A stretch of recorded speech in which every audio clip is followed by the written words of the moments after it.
Monumen ini terdapat di Emo Kaliasin, Genteng, Surabaya, terletak di pusat kota. Sebelum memasuki monumen kapal selam, kita harus menggunakan hand sanitizer terlebih dahulu dan pengecek alat suhu tubuh. Manajemen di monumen kapal selam sangat baik. Kita harus membeli tiket seharga 15.000 saja. Kapal selam Pasopati merupakan jajaran kapal selam pertama yang masuk ke pangkalan TNI Angkatan Laut pada 29 Januari 1962.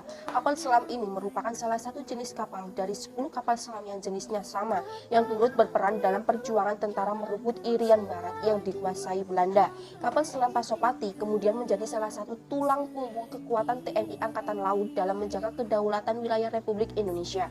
Hal ini karena wilayah Indonesia yang sebagian besar merupakan kawasan lautan, sehingga membutuhkan pengawasan yang kuat agar terhindar dari ancaman penguasaan negara lain. Setelah tidak lagi difungsikan di lautan, muncul ide untuk menggunakan kapal selam tersebut sebagai monumen.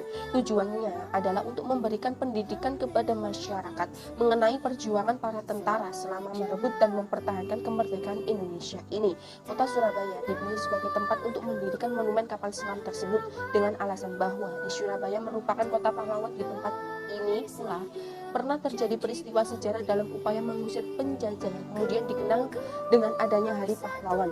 Akhirnya pada tanggal 20 Juni 1998 pendirian monumen kapal selam ini pun terwujud, di mana dalam proses pemindahan kapal selam ini ke atas daratan dibutuhkan perjuangan yang tidak sedikit, di mana kapal selam tersebut harus dipotong menjadi 16 bagian. Nah, yang terkandung di monumen ini, di dalam kapal masih terlihat ruangan para awal kapal, termasuk juga keberadaan tempat tidur susun dari para prajurit. Ruangan lain yang bisa ditemukan adalah ruangan komandan. Ruangan ini masih terdapat divan, lemari, meja, serta kursi yang digunakan oleh komandan kapal selam di masa lalu. Kita juga bisa mengetahui data serta foto para komandan KRI Pasopati dari masa ke masa, sejak dari pertama kali datang ke Indonesia hingga berakhirnya tugas kapal selam tersebut. Di akhir perjalanan menyusuri monumen kapal selam ini akan menyaksikan perjuangan pahlawan serta dapat dibutuhkan biji nama. Potensi yang harus dipertimbangkan dalam monumen kapal selam adalah meningkatkan standarisasi kualitas pelayanan dengan cara sedapat mungkin melayani pengunjung dengan sopan, ramah, dan sabar, yang dilakukan saat pengunjung mulai masuk di pintu gerbang, membeli tiket, memberi informasi sampai mereka pulang.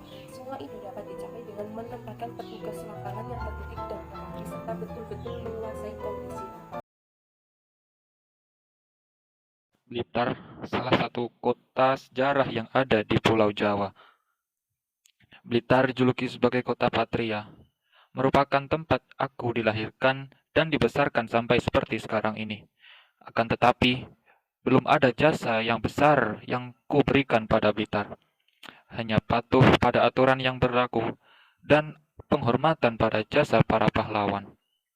Dengan mengunjungi berbagai tempat sejarah yang ada di Blitar, salah satunya pada Kompleks Makam Bung Karno.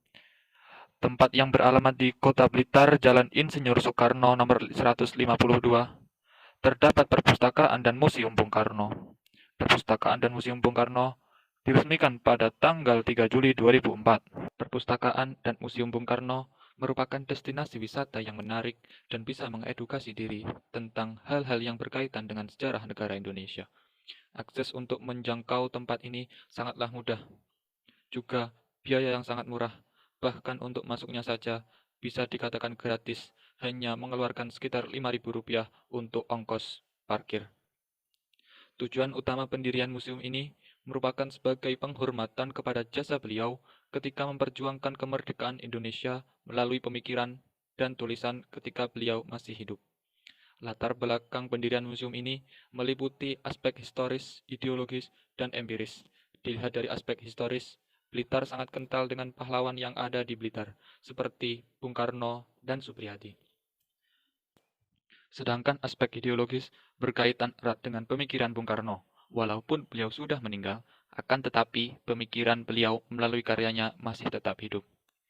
Koleksi-koleksi yang ada di museum menambah cita rasa keindahan yang ada di dalamnya. Koleksi-koleksi tersebut antara lain koleksi khusus, referensi, terbitan berkala, umum, dan non-buku.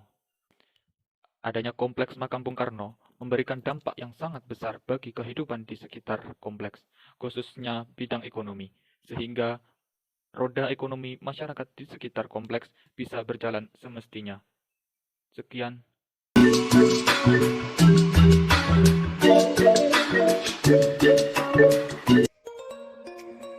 Monumen Dr. Sutomo. Monumen Dr. Sutomo yang terletak di Desa Ngepeh, Kecamatan Lojeret, sekitar 10 km dari pusat Kabupaten Nganjuk. Di tempat ini, Dr. Sutomo dipatungkan dalam posisi duduk di kursi.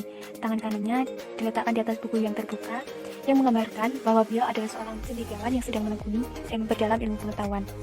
Patung ini sendiri merupakan patung ketiga di Jawa Timur yang diresmikan oleh Menteri Penerangan Republik Indonesia, yaitu Bapak Haji Harmoko pada tanggal 6 Mei 1986. Monumen Dr. Sutomo berdiri di atas tanah seluas 3 hingga 4 hektar. Bangunan yang terdapat pada komplek ini diantaranya pertama yaitu patung Dr. Sutomo yang menghadap ke selatan dengan posisi duduk. Di bawah patung terdapat kata-kata bijak dari Dr. Sutomo yang penuh nilai perjuangan, yaitu berbunyi, "Di Indonesia tempat kita, di sana tempat berjuang kita, di sana harus ditunjukkan keberanian, keperwiraan, dan kesatrian. Kita, terutama sekali kecintaan kita pada nusa dan bangsa. Marilah kita bekerja di sana, di tanah tumpah darah kita." Yang kedua yaitu pendopo. Terus yang ketiga yaitu museum benda peninggalan Dr. Sutomo yang dirintis oleh Profesor Dr. Muhammad Ilyas, Kepala UDP Penyakit Kulit dan Kelamin RSUD Dr. Sutomo Surabaya. Dari pintu selatan, nama buku Dr. Sutomo berukuran besar terletak di atas daftar. Pada museum ini terdapat perawatan praktik kedokteran penyakit kulit dan penyakit kelamin. Di antaranya yaitu irrigator, yaitu alat untuk membilas saluran kemih penderita infeksi. Yang kedua, alat pengobatan listrik untuk menyembuhkan penyakit kulit. Yang ketiga, meja untuk pemeriksaan pasien. Yang keempat, peralatan medis. Yang kelima, meja kursi untuk menerima pasien. Yang keenam, almari.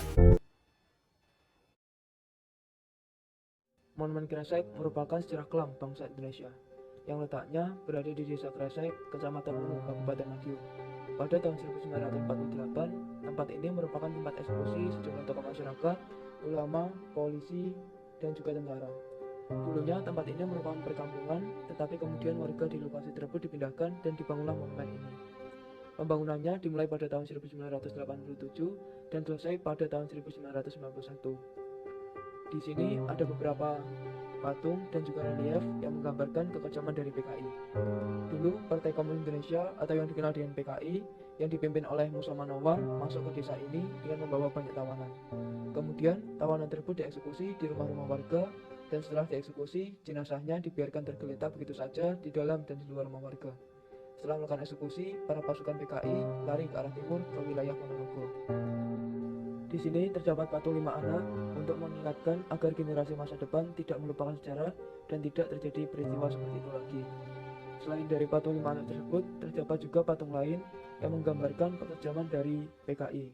Patung tersebut yaitu patung dari pimpinan PKI, Musa Manowar, yang sedang memegang golok untuk memenggal kepala tokoh agama. Tokoh agama tersebut terlihat duduk bersimpuh dan tangannya terikat di belakang.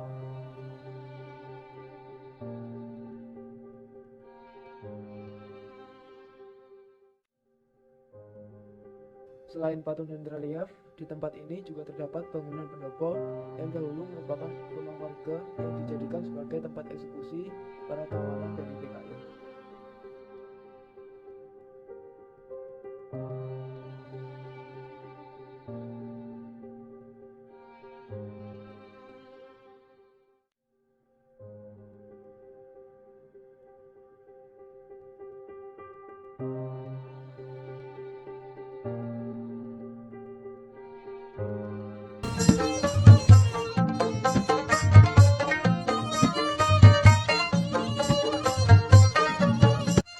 Museum Lampu Mangkurat adalah museum yang terletak di kota Banjarbaru, Kalimantan Selatan. Nama museum ini berasal dari nama tokoh Hikayat Banjar. Bangunan utamanya didirikan oleh pemerintah Hindia Belanda di Banjarmasin pada tahun 1907 dan telah beberapa kali berganti nama. Museum ini diperbaiki dan diresmikan ulang oleh Menteri Pendidikan dan Kebudayaan Indonesia yang bernama Daud Yusuf pada 10 Januari 1979 dengan nama Museum Lampu Mangkurat. Luas bangunannya adalah 2 km persegi dengan lahan seluas 15 km persegi. Bentuk museum menyerupai rumah hubungan tinggi. Koleksi utamanya adalah barang pribadi milik Amir Hasan Kiai Bondan. Museum Lampu Mangkurat memiliki bentuk atap lonjong memanjang khas rumah adat suku Banjar. Sebagian besar bagian bangunan berwarna kuning. Koleksi di dalam museum berupa perlengkapan kehidupan masyarakat yang berkaitan dengan adat istiadat dan budaya suku Banjar. Bagian dalam museum berisi koleksi dari Hindu, yaitu patung dewa dan patung binatang. Koleksi utamanya adalah barang pribadi milik Amir Hasan Kiai Bondan. Selain itu, terdapat koleksi dari masa Kesultanan Banjar, yaitu Museum Emas, Perisai, Payung Gembang, dan Mahkota.